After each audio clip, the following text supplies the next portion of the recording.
Welcome to Shri classes. आज हम लोग सेट नंबर 18 से समान अध्ययन, करेंट अफेयर्स और कंप्यूटर के प्रश्नों को विस्तार पूर्वक डिस्कस करेंगे। तो आप लोग वीडियो को लाइक, शेयर और सब्सक्राइब करें। किसने अकबर के पूर्व तानसेन को संरक्षण दिया था? ऑप्शन ए रीवा के राजा रामचंद्र सिंह, ऑप्शन बी जाट राजा सुजामल, ऑप्शन सी सवाई राजा जय सिंह और ऑप्शन डी हुमायूं। तो यहाँ पे हो जाएगा ऑप्शन ए रीवा के राजा रामचंद्र सिंह। ठीक है, तो अकबर से पूर्व तानसेन को जो संरक्षण दिया था वो कौन थे? रामचंद्र सिंह थे। ठीक है, अब सबसे पहले हम लोग तानसेन के विषय में जानते हैं। तानसेन का जो पूरा नाम था वो था रामतनु पांडे। रामतनु पांडे। ठीक है,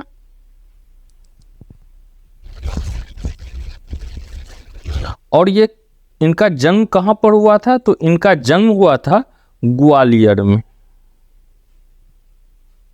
ग्वालियर में।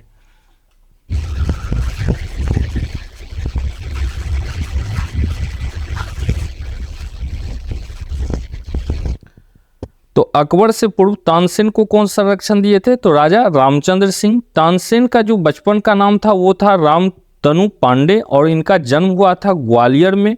और इन्होंने तानसेन ने संगीत की शिक्षा अपने गुरु स्वामी हरिदास से वृंदावन में प्राप्त किया था। ठीक है, कौन थे इनके गुरु? तो इनके गुरु थे स्वामी हरिदास। ठीक है, अब देखिए तानसेन जो है लगभग अकबर के दरबार में कितने वर्षों तक रहा? तो 26 साल तक अकबर के दरबार में रहे। तानसेन के द्वारा जो है रागमाला और श्री गणेश स्रोत नामक ग्रंथ की रचना की गई है। कौन कौन है? तो संगीत सार कोमा रागमाला कोमा श्री गणेश सूत्र, श्री गणेश स्रोत का रचना कौन किए हैं? तो तानसेन के द्वारा किया गया है। ठीक है, नेक्स्ट देखते हैं हम लोग। रामासी विद्रोह का नेतृत्व किया है। Option A Vasudev Balwant Phadke, option B Chitar Singh, option C Henry Vivian Derozio ने और ऑप्शन डी रामोसी सिंह ने। ठीक है, अब देखिए रामोसी विद्रोह और यहाँ ऑप्शन में भी क्या दिया हुआ है? रामोसी सिंह। तो ऐसा नहीं, इसको देख के यहाँ तुक्का लगा दिए। ठीक है, तो रामोसी विद्रोह जो है वो किसके नेतृत्व में हुआ था? तो चितर सिंह के नेतृत्व में हुआ था। ठीक है, रामोसी विद्रोह जो है कब से कब तक का प्रारंभ ईस्वी को रखा गया है? तो रामोसी विद्रोह जो है यह 1822 से लेकर 1839 ईस्वी तक चलता रहा। ठीक है, अब देखिए यह क्यों हुआ? तो उस समय जो है अकाल और भूख की समस्या के कारण यह विद्रोह प्रारंभ हुआ। ठीक है, जिसका नाम रामोसी विद्रोह दिया गया। कारण क्या था? अकाल और भूखमरी।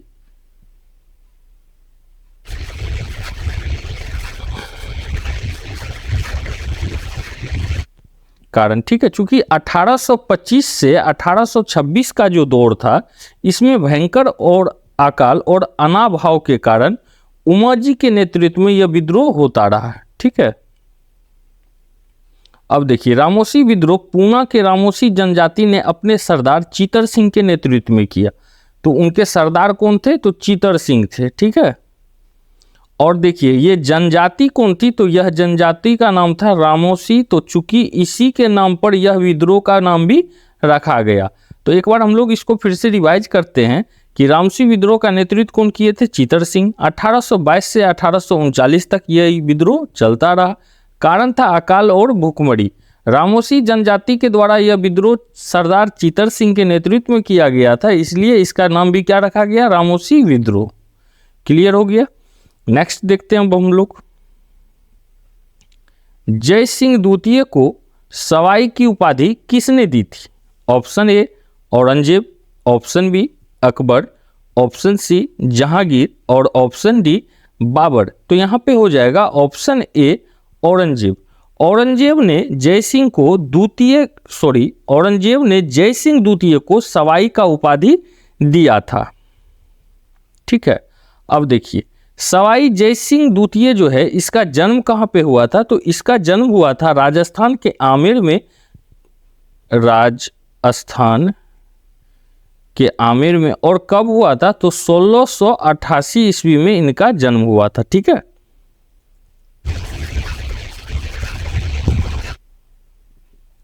अब देखिए जयसिंह ने काशी, दिल्ली, उज्जैन, मथुरा और जयपुर में वेधशाला का निर्माण भी किया। तो यहां पर क्या हो रहा है कि जयसिंह क्या कर रहे हैं? तो काशी, दिल्ली, उज्जैन, जयपुर यह सब में क्या करवाए थे? तो वेधशाला का निर्माण करवाए थे, वेधशाला का निर्माण करवाए थे। अब देखिए यहां पर कभी कभी यह भी पूछेगा कि सवाई का अर्थ क्या होता है? तो सवाई का अर्थ होता है कि सवा गुना अधिक, मतलब बुद्धिमान और वीर। सवा गुना अधिक अर्थात बुद्धिमान और वीर। ठीक है, देखिए जयसिंह द्वितीय को सवाई की उपाधि कौन दिए थे? तो औरंगजेब। और जयसिंह द्वितीय का जन्म कहाँ हुआ था? तो राजस्थान के आमेर में। कब? 1688 ईस्वी में। इन्होंने दिल्ली, काशी, उज्जैन, ठीक है, तो यह सब जगह क्या करवाए? तो वेधशाला स्थापित करवाए, जयपुर में भी। और सवाई का अर्थ क्या होता है? सवा गुना अधिक अर्थात बुद्धिमान और वीर। ठीक है, तो नेक्स्ट देखते हैं हम लोग 1764 में बक्सर युद्ध के समय बंगाल का गवर्नर था। Option A William Drake, option B Robert Clive, option C Vansittart और ऑप्शन डी वेरेलस्ट। ठीक है, तो यहां पे हो जाएगा ऑप्शन सी वेंसी टाट।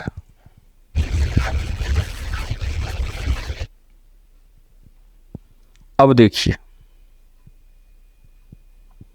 तो 1764 के बक्सर युद्ध के समय बंगाल के गवर्नर कौन थे? तो वेंसी टाट थे। ठीक है, अब देखिए इनका जो अवधि काल रहा, तो वेंसी टाट का जो अवधि था वो कब से कब तक था? तो 1760 से लेकर 1765 वर्ष तक इन्हीं का कार्यकाल था।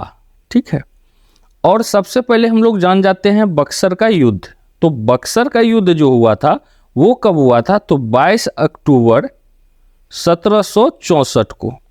यह भारतीय इतिहास में निर्णायक युद्ध के श्रेणी में आता है। ठीक है, निर्णायक युद्ध के श्रेणी में रखा गया है। इस युद्ध में जो है अंग्रेजी सेना का नेतृत्व कौन कर रहे थे? तो थॉमस हेक्टर मुनरो कर रहे थे, हेक्टर मुनरो कर रहे थे। ठीक है, और यह युद्ध बंगाल के नवाब मीर कासिम, अवध के नवाब सिजाउद्दौला और मुगल बादशाह शाह आलम द्वितीय की संयुक्त सेना को कौन किया? तो हेक्टर मुनरो क्या किया? तो पराजित किया। और इसी के साथ संपूर्ण उत्तर भारत में अंग्रेज का प्रभाव बढ़ गया। तो इस युद्ध को निर्णायक युद्ध के श्रेणी में रखा गया है। ठीक है, तो एक बार हम लोग रिवाइज कर लेते हैं कि 1764 के बक्सर युद्ध के समय बंगाल का गवर्नर कौन था? तो वेंसी टाट था। इनका कार्यकाल कब तक था? 1760 से लेकर 1765 तक। ठीक है, बक्सर युद्ध जो हुआ था वो हुआ था 22 अक्टूबर 1764 ईस्वी को। क्लियर है?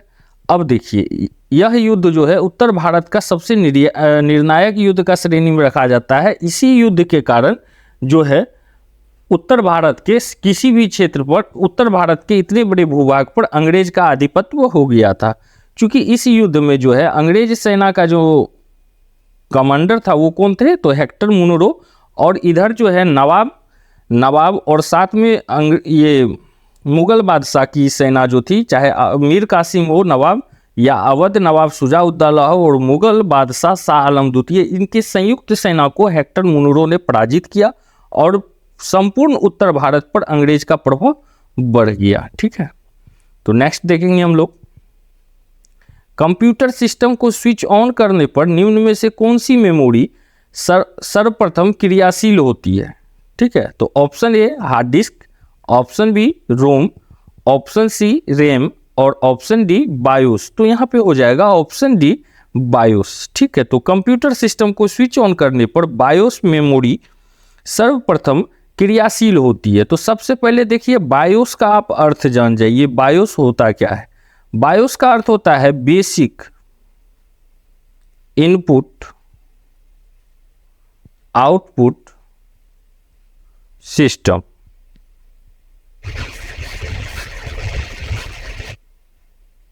ठीक है, अब जैसे यहां रैम है तो रैम के विषय में पता होगा read only memory, read only memory.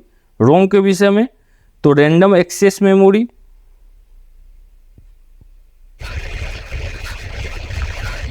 यह कंप्यूटर का क्वेश्चन को जीके में सम्मिलित कर दिया। ठीक है, तो हम लोग अब देखते हैं नेक्स्ट टॉपिक को, सॉरी नेक्स्ट प्रश्न को देखते हैं हम लोग।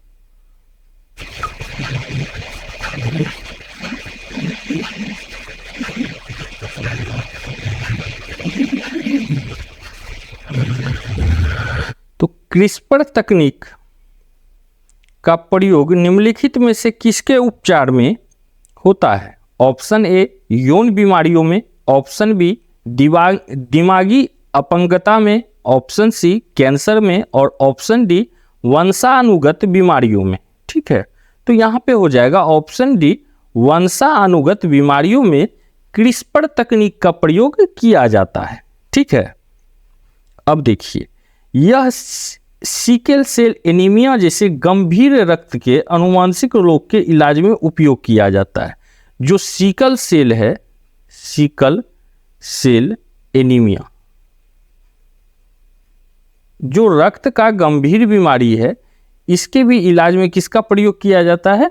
तो क्रिस्पर तकनीक का प्रयोग किया जाता है। ठीक है, नेक्स्ट हम लोग देखेंगे कि डीएनए में उपलब्ध कौन सा यौगिक एमिनो अम्ल नहीं बनाता है? Option A adenine, option B tyrosine, option C guanine और ऑप्शन डी साइटोसिन। तो यहाँ पे हो जाएगा ऑप्शन बी टायरोसिन। ठीक है, अब देखिए डीएनए में उपलब्ध टायरोसिन एमिनो अम्ल नहीं बनाता है। तो गुणसूत्र में हजारों की संख्या में पाए जाने वाले जीन डीएनए के बने होते हैं और डीएनए के 4 प्रकार हैं। ठीक है, डीएनए के कितने प्रकार हैं? तो इसको 4 भाग में बांटा गया है। कौन कौन है? तो एडेनिन, गुआनिन, साइटोसिन और थायमिन। ठीक है, तो डीएनए को 4 आधार पर पाए जाते हैं। कौन कौन है? एडेनिन, गुआनिन, साइटोसिन और एक है थायमिन। तो नेक्स्ट देखते हैं हम लोग, निम्नलिखित में से कौन कठोरतम धातु है? ऑप्शन ए सोना, ऑप्शन बी लोहा, ऑप्शन सी प्लेटिनम और ऑप्शन डी टंगस्टन। तो यहाँ पे हो जाएगा ऑप्शन सी प्लेटिनम। ठीक है, अब देखिए विकल्प के आधार पर सबसे कठोर धातु कौन सा हो जाएगा? तो प्लेटिनम हो जाएगा। हीरा जो कार्बन का शुद्ध रूप है, ज्ञात पदार्थ में सबसे कठोर पदार्थ होता है। अगर बात किया जाए, हीरा जो है सबसे कार्बन का सबसे शुद्ध रूप है और इसको सबसे कठोर पदार्थ की श्रेणी में रखा गया है। और यहाँ इन चारों में कौन सा सबसे जो है यह है कठोरतम है? तो वो है प्लेटिनम। नेक्स्ट देखेंगे हम लोग, किस कारण से तरल पदार्थ के क्वथनांक में भिन्नता होती है? ऑप्शन ए तापमान में भिन्नता, ऑप्शन बी घनत्व में भिन्नता, ऑप्शन सी आयतन में भिन्नता और ऑप्शन डी दबाव में भिन्नता। तो यहाँ पे हो जाएगा ऑप्शन डी दबाव में भिन्नता। तो दबाव में भिन्नता के कारण तरल पदार्थों के क्वथनांक में भिन्नता पाया जाता है। और साथ में एक बात को और भी जानिए कि क्वथनांक जो है वो क्या होता है? दाब का समानुपाती होता है। क्वथनांक दाब का समानुपाती होता है।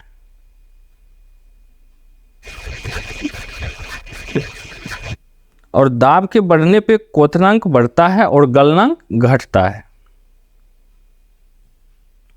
तो नेक्स्ट देखेंगे हम लोग, मनुष्य का केशरूक दंड में कितनी केशरूक होता है? Option A 36, option B 33, option D C 30 और ऑप्शन डी 34। तो यहाँ पे हो जाएगा ऑप्शन बी 33 कि मनुष्य के केशरूक दंड 33 केशरूकों से मिलकर बना होता है। ठीक है, अब देखिए सभी केशरूक उपास्थित की गद्दियों द्वारा जुड़े होते हैं और इन गद्दियों को केशरूक दंड लचीला होता है। इसी के कारण क्या होता है, यह लचीला होता है। ठीक है, कुछ इस टाइप से रहता है इसका डिजाइन।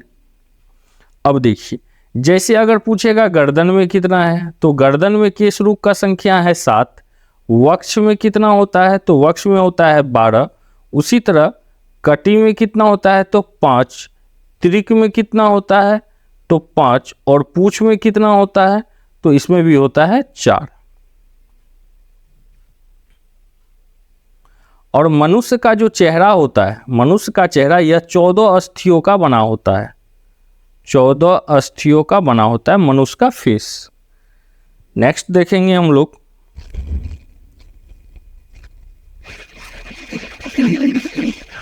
जब 2 या 2 से अधिक प्रतिरोधों को एक समान 2 बिंदुओं के बीच जोड़ा जाता है तो वे डैश से जुड़े होते हैं। Option A line, option B आर पार, ऑप्शन सी श्रेणी और ऑप्शन डी समांतर। तो यहाँ पे हो जाएगा ऑप्शन डी समांतर। जब 2 या 2 से अधिक प्रतिरोधों को एक समान या 2 बिंदुओं के बीच में जोड़ा जाता है तो वे समांतर क्रम से जुड़ जाते हैं। ठीक है, नेक्स्ट देखेंगे हम लोग, हरमट्टन पवने किस मरुस्थल में चलती है? ऑप्शन ए थार मरुस्थल, ऑप्शन बी ग्रेट विक्टोरिया मरुस्थल, ऑप्शन सी सहारा मरुस्थल और ऑप्शन डी गोबी मरुस्थल। तो यहाँ पे हो जाएगा ऑप्शन सी सहारा मरुस्थल। अब देखिए, हरमट्टन पवने सहारा मरुस्थल में चलती है।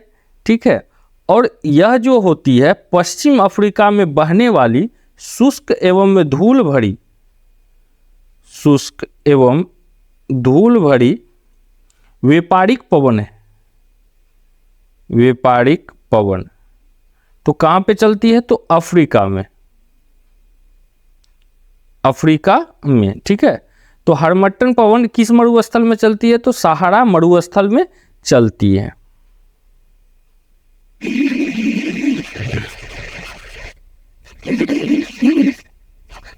नेक्स्ट देखेंगे हम लोग,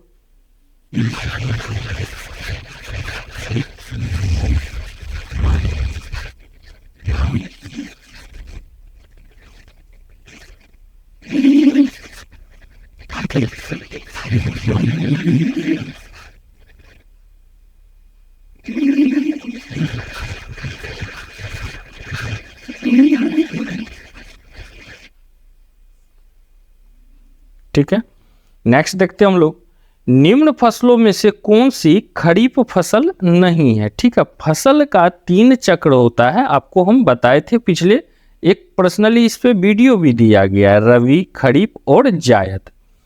अब इसमें पूछ रहा है कि खरीफ फसल नहीं है, तो यहाँ पे है 1 में धान, 2 में है गेहूं, 3 में है मक्का और 4 में है चना। तो यहाँ पे हो जाएगा option A, option B, option C और ऑप्शन डी। तो यहाँ पे हम लोग देंगे ऑप्शन डी। 2 और 4 जो है यह क्या है, तो खरीफ फसल नहीं है। ठीक है, तो अब देखिए सबसे पहले जान जाइए खरीफ फसल है क्या, जो आपको यह क्लियर रहेगा।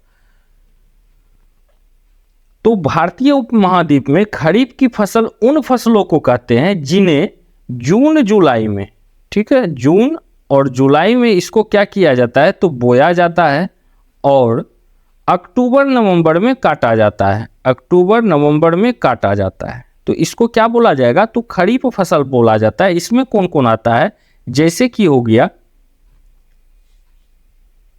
धान, बाजरा, सोयाबीन, मक्का, मूंग, गन्ना, ज्वार, मूंगफली, जूट आदि।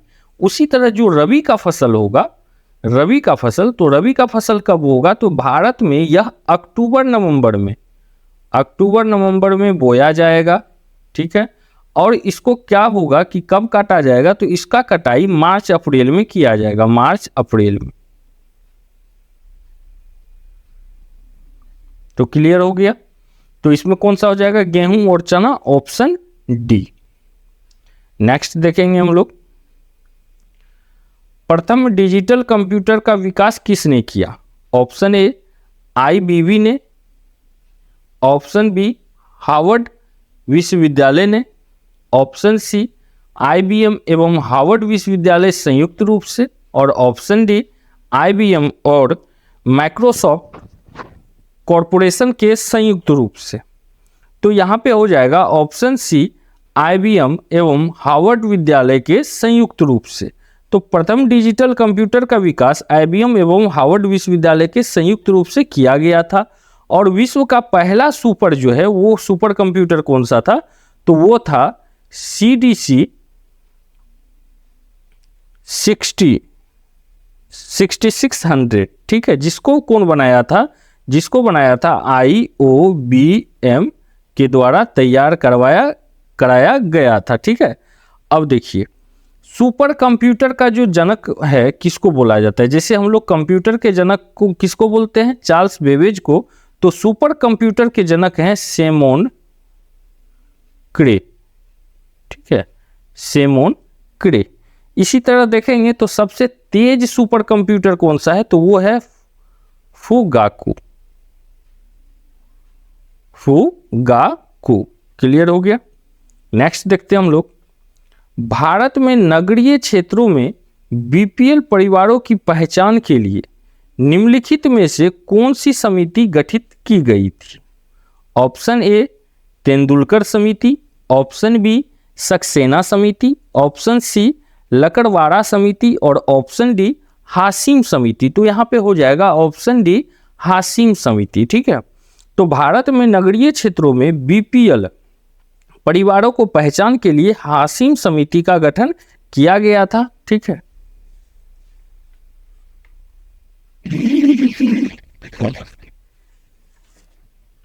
अब देखिए यहां से हम लोग जानेंगे कि हासिम समिति के द्वारा किन आधार पर यह रिपोर्ट को दिया गया। तो हासिम समिति मुख्य रूप से तीन स्तर पर इसको जज की। पहला था आवासीय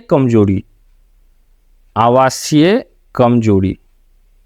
दूसरा जो पॉइंट था इनका यह था सामाजिक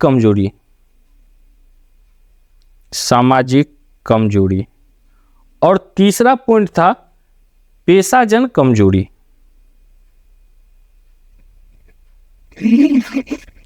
साथ में यह रिपोर्ट जो दी गई थी यह कब दी गई थी, तो 2012 में। तो सबसे पहले जान जाइए कि बीपीएल परिवारों की पहचान के लिए निम्नलिखित में से हासिम समिति का गठन किया गया था। कब किया गया था, तो 2012 ईस्वी में। हासिम समिति 3 पॉइंट पर ध्यान दी, आवासीय कमजोरी, सामाजिक कमजोरी और पेशाजन कमजोरी। ठीक है, नेक्स्ट देखेंगे हम लोग, निम्नलिखित करों में से कौन सा कर ग्राम पंचायत द्वारा लगाया जाता है। ऑप्शन ए बिक्री कर, ऑप्शन बी भू राजस्व कर, ऑप्शन सी स्थानीय मेलों पर कर, और ऑप्शन डी इनमें से कोई नहीं। तो ग्राम पंचायत के द्वारा कौन सा लगाया जाता है, तो स्थानीय मेलों पर जो कर होता है वो कौन लगाता है, तो ग्राम पंचायत लगाता है। क्लियर हो गया। अब देखिए जैसे कि यहां पर है बिक्री पर जो कर होता है ये कौन लगाता है, बिक्री कर एवं भू राजस्व कर राज्य सरकार के द्वारा लगाया जाता है।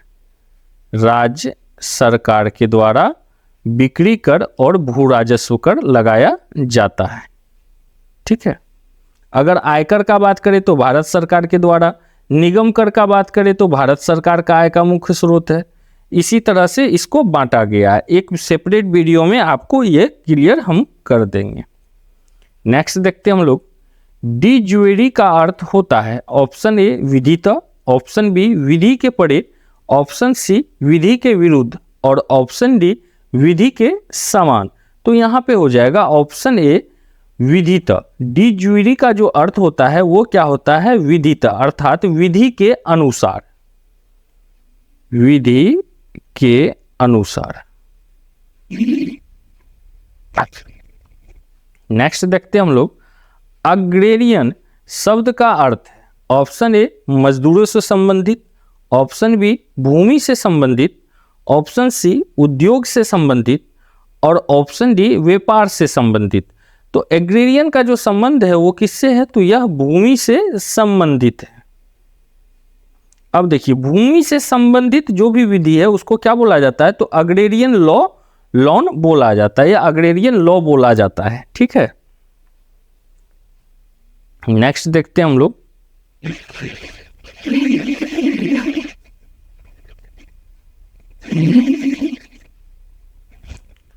सरस्वती सम्मान 2022 में से किसे सम्मानित किया गया है। Option A Shiv Shankari, option B Sharan Kumar Limbale, option B C Sugata Kumari और ऑप्शन डी वासुदेव मोही।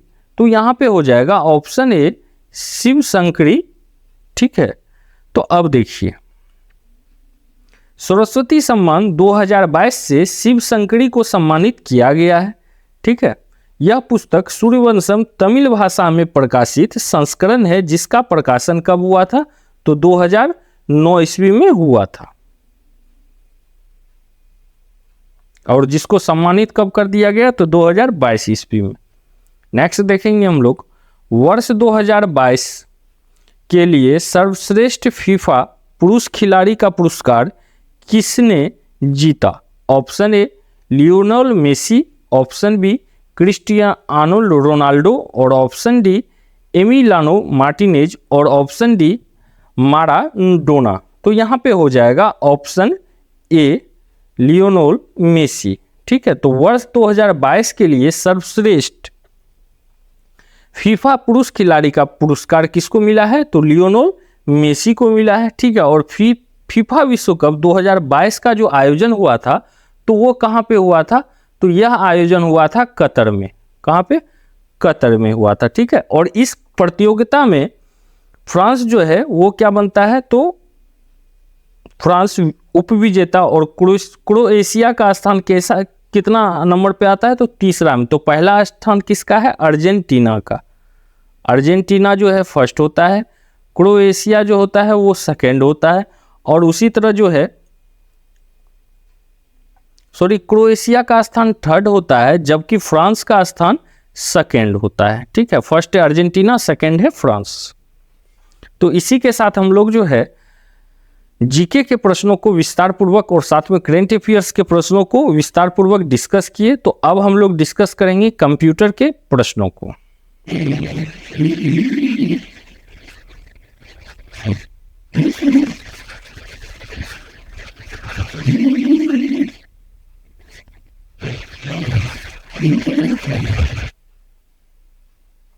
तो यहां से स्टार्ट होता है कंप्यूटर का सेक्टर। ठीक है, तो question number first, national Center for Supercomputing Application द्वारा विकसित पहला वेब वॉचर कौन सा था। ठीक है, तो option A Mosaic, option B Netscape, option C Opera और ऑप्शन डी मोजिला फायरफॉक्स। तो यहाँ पे हो जाएगा ऑप्शन ए मोजेक। तो National Center for Supercomputing Application द्वारा पहला वेब ब्राउज़र कौन था, तो वह था मोजेक। ठीक है, अब देखिए पहला वेब ब्राउज़र जो है, पहला वेब ब्राउज़र इसका जो निर्माण हुआ था वो कौन किया था, तो टिम बर्नर्स-ली के द्वारा किया गया था। कब किया गया था, तो 1991 में। नेक्स्ट देखेंगे हम लोग, विजुअल डिस्प्ले यूनिट क्या है। Option A server, option B system memory, option C monitor और ऑप्शन डी स्टोरेज यूनिट। तो यहाँ पे हो जाएगा option C monitor. Visual display unit अर्थात वीडीयू किसको बोला जाता है, तो मॉनिटर को बोला जाता है। नेक्स्ट देखेंगे हम लोग, निम्नलिखित में से कौन कंप्यूटर के सीपीयू के दो घटक हैं? ऑप्शन ए एएलयू और बस, ऑप्शन बी नियंत्रक इकाई और एएलयू, ऑप्शन सी नियंत्रक इकाई और बस, और ऑप्शन डी रजिस्टर और मुख्य मेमोरी। तो यहाँ पे हो जाएगा ऑप्शन बी नियंत्रण इकाई और एएलयू। ठीक है, एएलयू का अर्थ यहाँ पे हो जाता है अर्थमेटिक लॉजिक यूनिट। एएलयू का अर्थ हो गया अर्थमेटिक लॉजिक यूनिट, और नियंत्रण इकाई में आ जाता है सीपीयू, मतलब सेंट्रल प्रोसेसिंग यूनिट। नेक्स्ट देखेंगे हम लोग,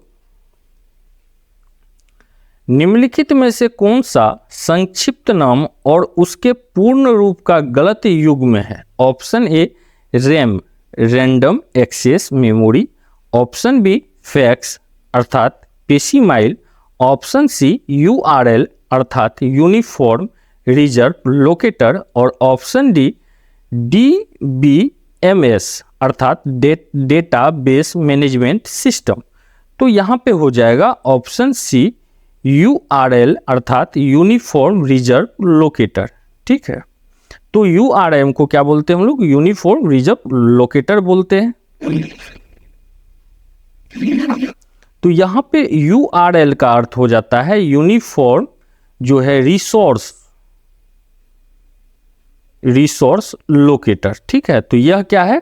तो यह युग गलत दिया हुआ है अर्थात ऑप्शन सी। नेक्स्ट देखेंगे हम लोग, निम्नलिखित में से किस प्रकार के नेटवर्क को लॉन्ग हॉल नेटवर्क भी कहा जाता है? ऑप्शन ए वैन, ऑप्शन बी टेन, ऑप्शन सी लैन, और option D pen.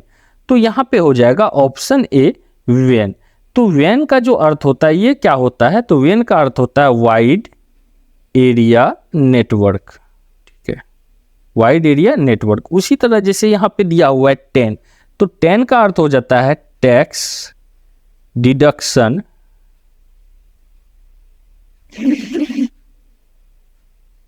And collection.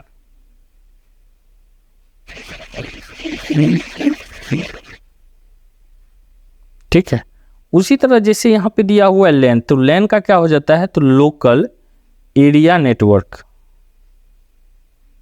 और पैन का अर्थ हो जाता है प्राइवेट या personal area network, personal area network. तो यहाँ पर क्या हो जाएगा? निम्नलिखित में से किस प्रकार के नेटवर्क को लॉन्ग हॉल नेटवर्क भी कहा जाता है? तो कौन सा होगा? वैन, मतलब वाइड एरिया नेटवर्क। नेक्स्ट देखेंगे हम लोग, वह डिवाइस या प्रोग्राम क्या कहलाता है जो कंप्यूटर को टेलीफोन और केबल लाइनों पर डाटा संचारित करने में सक्षम बनाता है? Option A monitor, option B modem, option C mouse, और ऑप्शन डी मदरबोर्ड। तो यहाँ पे हो जाएगा ऑप्शन बी मोडेम। तो वह डिवाइस या प्रोग्राम मोडेम कहलाता है जो कंप्यूटर को टेलीफोन और केबल लाइनों पर डेटा संचारित करने में सक्षम बनाता है। ठीक है, अब देखिए मोडेम जो है इसको क्या हम लोग जानते हैं? तो मॉड्यूलेटर डेमोडेटर।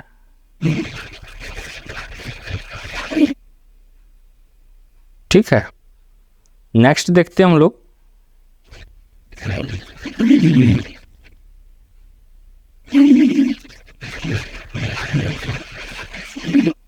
निम्नलिखित में से किस समूह में केवल आउटपुट डिवाइस है? ऑप्शन ए माउस प्रिंटर और monitor, option B scanner printer और monitor, option C plotter printer और मॉनिटर, और ऑप्शन डी कीबोर्ड प्रिंटर और मॉनिटर। तो यहाँ पे हो जाएगा ऑप्शन सी फ्लोटर प्रिंटर और मॉनिटर। यह सभी क्या है? तो आउटपुट डिवाइस। ठीक है, नेक्स्ट देखेंगे हम लोग, कंप्यूटर प्रणाली में संग्रहण के लिए इनमें से किसका प्रयोग नहीं किया जाता है? Option A latch, option B adder, option C flip flop, और ऑप्शन डी रजिस्टर। तो यहाँ पे हो जाएगा ऑप्शन बी एडर। ठीक है, अब देखिए, कंप्यूटर प्रणाली में संग्रहण के लिए एडर का उपयोग नहीं किया जाता और शेष जैसे रजिस्टर है, फ्लिप फ्लॉप है या लेच है, तो यह सभी का जो है काम स्टोर करना है। क्लियर है। नेक्स्ट देखते हैं हम लोग, माइक्रोसॉफ्ट वर्ड में पेस्ट स्पेशल डायलॉग बॉक्स खोलने के लिए किस शॉर्टकट कुंजी का प्रयोग किया जाता है। ठीक है, अब देखिए, पेस्ट स्पेशल डायलॉग, सिर्फ पेस्ट नहीं बोल रहा है, तो CTRL+V जो हम लोग करते थे, इससे क्या होता था, पेस्ट हो जाता था। तो यहाँ पर पेस्ट स्पेशल डायलॉग बॉक्स है, तो उसके लिए हम लोग क्या क्लिक करेंगे, तो CTRL+Alt+V का प्रयोग करेंगे, तो ऑप्शन हो जाएगा यहाँ पर C नंबर। अब देखिए, CTRL+V का मतलब होता है पेस्ट, और डायलॉग का समझ जाइए, उसके लिए अल्ट का आवश्यकता है। ठीक है, तो नेक्स्ट देखेंगे हम लोग, डेटा प्रोसेसिंग में डैश शामिल नहीं होता है। Option A data manipulation, option B सूचना प्रबंधन, ऑप्शन सी डेटाबेस इंस्टॉलेशन और ऑप्शन डी डेटा कंप्यूटेशन। तो यहाँ पे हो जाएगा ऑप्शन सी डेटाबेस इंस्टॉलेशन। ठीक है, तो डेटा प्रोसेसिंग में डेटाबेस इंस्टॉलेशन शामिल नहीं किया जाता है। नेक्स्ट देखेंगे हम लोग,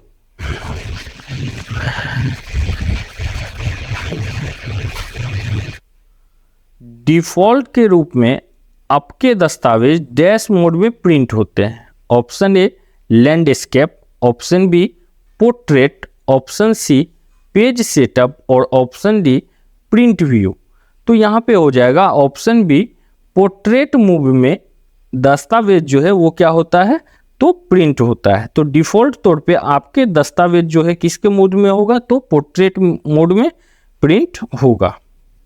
नेक्स्ट देखिए, लिंक्स है एक, ऑप्शन ए बंद स्रोत, option B freeware, option C open source network software और ऑप्शन डी बी और सी दोनों। तो यहाँ पे क्या हो जाएगा, ऑप्शन डी बी और सी दोनों। यह क्वेश्चन बार बार पूछा जाता है, हर एक सेट में 2 से 3 सेट में कंपलसरी है, आएगा ही। ठीक है, तो आप लोग वीडियो को लाइक शेयर और सब्सक्राइब करें।